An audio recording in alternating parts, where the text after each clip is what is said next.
السلام عليكم محبتي الكرام، شخباركم؟ إن شاء الله بخير. هواي سألتوني وهواي خليتكم تنتظرون على موضوع الشاي، شلون تستخدم الشاي وشلون طريقه وشلون يصير طيب وليش عندنا مو طيب. بهذا الفيديو راح أخليكم تستخدمون الشاي إن شاء الله بالشكل الصحيح، والخطار من يشرب عندكم يسير كل يوم إن شاء الله. أول ما نستخدم مي آرو حصرا، بعدها مجهزين الخشب أو الحطب ونعلقه وننتظر ثواني فقط تطلع ريحة النفط من عنده. بعدها الآن جاهز. نجيب الكتل الكبير نخليه فوق النار وما نقبقه، لا غلط، لا تقبقونه، انتظروا شوية. تعالوا وياي أراويكم شنو الشاي اللي استخدمه. أول شي هذا شاي جيهان، شاي جيهان، تمام. شاي جيهان هذا معروف، وهذا شاي بصري. شنو شاي بصري؟ طبعا بالإضافة لشاي سنبلة اللي ما موجود عندي غلافه السنبلة.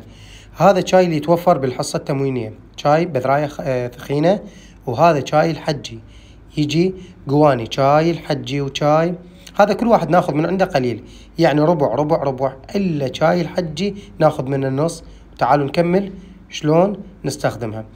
المي غلط تخلوه يفور، لازم أول ما يصير حار غلط نخليه يقلب.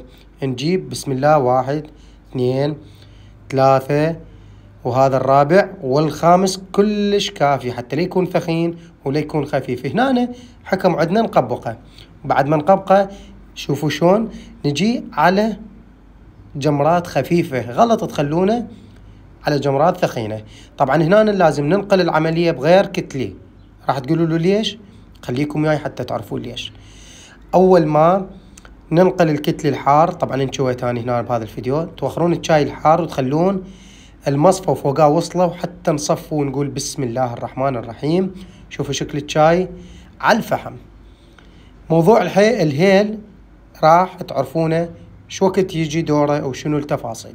خليكم وياي وتابعوا الفيديو، ويا ريت اللي ما يعرف اي شيء يسألني. طبعا انا اخدر بكميات كبيرة، بعد ما درت وفرغته بالكتلي هنا راح استخدم الهيل. وهيل مو اي هيلاية، لا، اكو هيل ثخين. هيل شوف الحباية مالته شلون، البذراية مالته ثخينة وتصير متروسة وخضرة، يعني مو هذا الفارغ. الفارغ ينطي طعم مو طيب، ترى الهيل إلى عامل كبير. هنا نستخدمنا 4 هيلايات خليناهن بالكتلي. غلط انه نجيب يعني هيل ونكوم على اساس يصير طيب.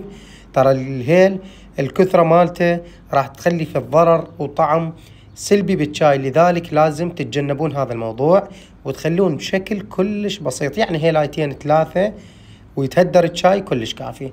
وهنا بعد ما تهدر ومصفى صبينا كلش طيب. وسهمكم العافية. أي سؤال تحتاجونه تفاصيل راسلوني خاص وبرسم الخدمة. في أمان الله.